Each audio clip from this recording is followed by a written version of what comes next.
સુધી પણ પિંગલગઢની અંદર પગ પર નમસ્કાર. અરે રાજા વડા, જાતા જાતા તમે પણ સાંભળતા જાઓ કે જ્યાં સુધી મારા ઘરે પુત્રનું પારણું ના બંધાય ત્યાં સુધી મારે પિંગલગઢનું પાણી યદરાજ છે.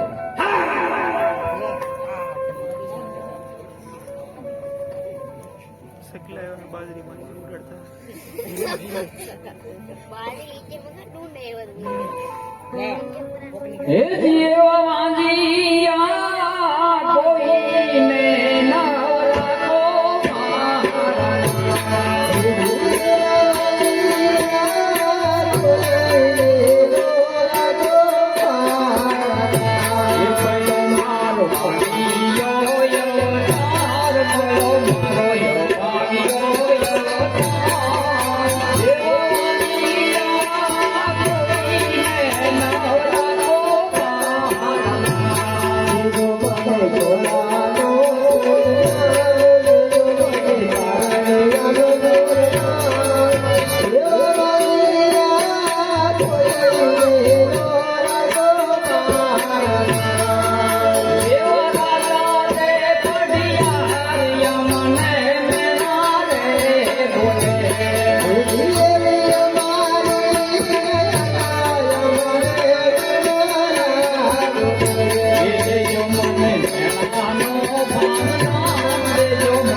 તમારા કહ્યા પ્રમાણે બેન સગુણાના લગ્ન